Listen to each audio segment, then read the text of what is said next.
Howdy, folks. Would you Wells from NeedCoffee.com here.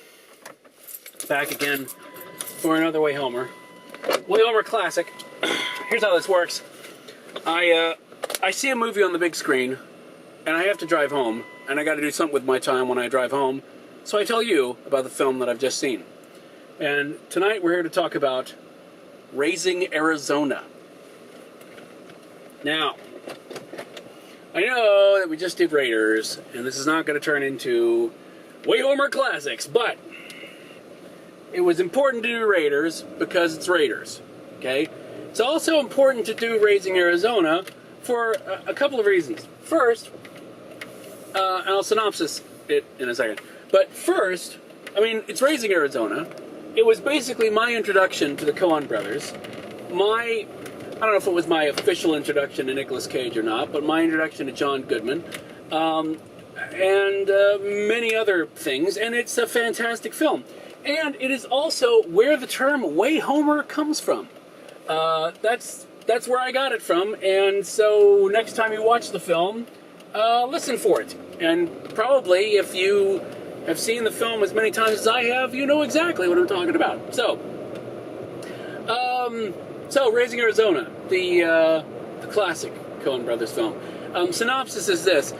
Basically, you've got Nicolas Cage plays H.I. McDonough, who is a repeat offender who has a tendency to rip off convenience stores, and also a tendency to get caught and then convicted and sent to jail. However, in this process of continually heading towards jail, he runs into Edwina, played by Holly Hunter, who's a cop, and they basically wind up together, and at a certain point decide that they want to start a family, and are forced to resort to hijinks in order to do so, including kidnapping and probably child endangerment and all kinds of other stuff. Now, that doesn't sound funny, but it's hilarious. So there's your synopsis. Now, you have to understand also about Raising Arizona and why this is an important film for me, is that I swear there was one summer in which I probably watched that film on VHS every single weekend. This was during the high school years, so this was probably 1943. And every single weekend, we would go over to Jason's house, who is probably going to wind up watching this. And Jason, in the comments, I need you to tell me, did someone own this film, or did we actually rent it every weekend? Because I don't remember. Anyway, so we watched it time and time again, and it never stopped being funny. And it was still funny this time. It is literally a perfect comedy. And, I mean, there's very little that struck me that was new about the film, because, again, I've seen it so many times. But what you've got in the film that I think makes it so timeless and such a classic is the fact that it's so well written and it's so well acted, even beyond the direction and the cinematography, which were both quite good. Okay, it's just the acting and the writing that really, really stand out. And I mean, you wouldn't think about an extremely goofy, somewhat at times very askew. I mean, it's Coen Brothers, so you know it's going to be askew. But, well, I mean, we didn't at the time. We didn't know who the hell the Coen Brothers were. We don't have the hindsight of going, you guys did No Country for Old Men? I mean, we don't have that moment at this point. At least not for us that have seen it 17,000 times. But if you look at the line delivery and the inflections that they give, it's half the words that they're saying, but it's half how they're delivering it and how perfectly they're delivering it. That's the reason why you have people in there who knew the entire movie by heart. Me, but I, wasn't a dick and didn't recite the whole thing. So it's just so well done. And it's not even that people are just goofing around. They're working hard. I mean, especially when you've got, Holly Hunter being heartbroken you remember, that's why Holly Hunter's a great actress. Is right there. It's funny. She's saying funny things, and yet at the same time, I can see her working her ass off. You know, John Goodman the same way. And again, Nicolas Cage, I have said this before. We bag on Nicolas Cage a lot. And he earns it. Granted. However, I can never hold a grudge during this entire time.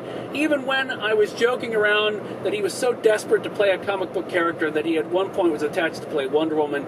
Even in moments like that, I never held a grudge against Nicolas Cage. It's like water off a duck's back, because I think this is the man who brought me H.I. McDonough. So what can I do about that? I can't do anything about that.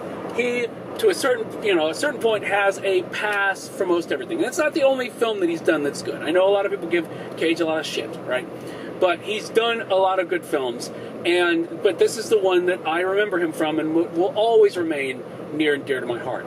So, I mean, there's Nicolas Cage in that. You've also got other folks like a really young as hell William Forsythe. You've got M. Emmett Walsh in there with a small role. You got Frances McDormand in there with a small role. So, I mean, there's a lot of good stuff going on in there from an acting perspective. And the lines are just, I mean, they're just stupidly good. Stupidly good. And I want to say that the other interesting thing about this film is that I think, and I'll need to go back and look, because I have a book that is basically the applause book screenplay of, I want to say it's Jacob's Ladder. And in there, they talk to, I want to say they talk to like the Coen brothers and also the Raimis as well about they're working on this, that and Evil Dead 2 at about the same time. Because you can see a lot of the crazy camera work like the Raimis would do in this as well. Like, the shaky cam going over the car and stuff like that, where you just go, yeah, I can totally see that. So there was a lot of that feel to it as well. And it didn't have crisp cinematography like something like Raiders, like we saw before. But it just was really well shot. But you don't even notice. I mean, I need to go back and watch it just for the cinematography to see, because I'm so busy watching what's going on the screen and these insane characters and what they're doing. It's absolutely brilliant. And there are moments that should not be as funny as they are, like John Goodman and William Forsythe screaming in a car, careening down the highway, punching the car, goes on for so long that you go, surely this is going to stop being funny any second now. It's not. It's consistently funny all the way through. And, it's not untouching, and is not just, a laugh-a-minute thing. There are some actual moments in there, but for the most part, it's just sick comedy. But sick, intelligent comedy. And it's just brilliant. It's just absolutely brilliant. And I don't believe I've ever seen it on the big screen. The Raiders I know I saw on the big screen. Lots of other films I remember seeing on the big screen. I really do think I was introduced to this on VHS. So seeing it on the big screen like this was a hell of a treat. Because, I mean, it's early Coen brothers. And really, what's weird is you can watch this film and you can see, it's like looking at something in, an evolutionary chain. You can see where it fits in their progress as writer-directors.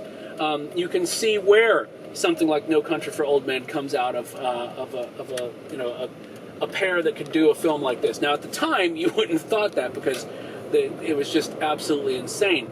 But these are the people who can do No Country for Old Men and then turn around and do Burn After Reading. So the potential is there. And it's just a fantastic film. Now, I mean, as far as cups go, I'm going to sound like ridiculous, because I'm going to give this 5 cups. But 5 cups to me means that it's a perfect film, and I wouldn't change a bit of it. Now, that's why I don't give out a lot of 5-cup ratings. It's because I don't believe reviewers that just, it was perfect, it was wonderful. I mean, it's just, and they give out like 4-star, 5-star ratings, 4 out of 4 or 5 out of 5-star ratings every time you turn around. I don't buy that, okay? So I reserve 5-cup, I'm very serious about 5 cups. I usually give for new films, maybe, I think 3 in 1 year is the most I ever gave out. And I sometimes see about 100 movies a year. So, I mean, there's probably more, but that is, but this is definitely one of them because, I mean, I look at it still all these years later, from 1943 to now, and I don't know what I would change. I don't think I would change anything. I mean, the beats are all perfect, the casting's all perfect, and it's just still laugh out loud hilarious. And the other interesting thing too is it's different from most comedies that you watch on the big screen that have been seen by pretty much everyone there, in that different people were laughing at different times. So people were cluing into different things that they found funny. I mean, that you wouldn't you wouldn't argue and say, I don't know why they're laughing at that. Probably. But, I mean, there's moments where I'm laughing, there's moments where the people next to us are laughing that mean something different to them than it do to us. So that's also fascinating and I think rare. I don't know about, of a lot of films like that, comedies, where it's selectively funny in different places, you know what I mean, by different people.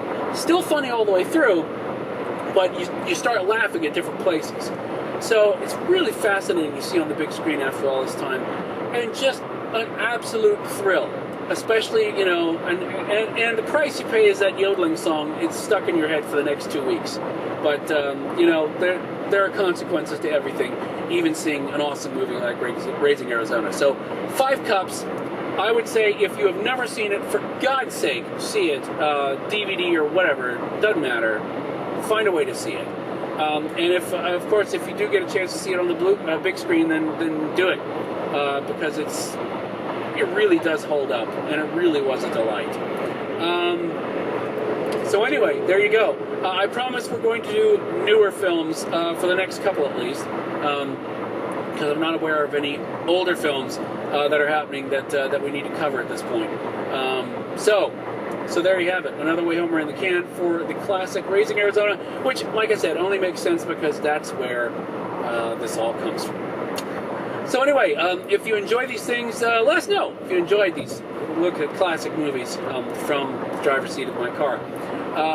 Let me know what you think. As always, we appreciate your comments, whether it's on the YouTube page or at Need Coffee where we post this. If you do enjoy this and want to share it, please do so. Stumble it, Facebook it, tweet it. All of those help like you would not believe, and much appreciated as well. So until next time, we'll see you later. Bye.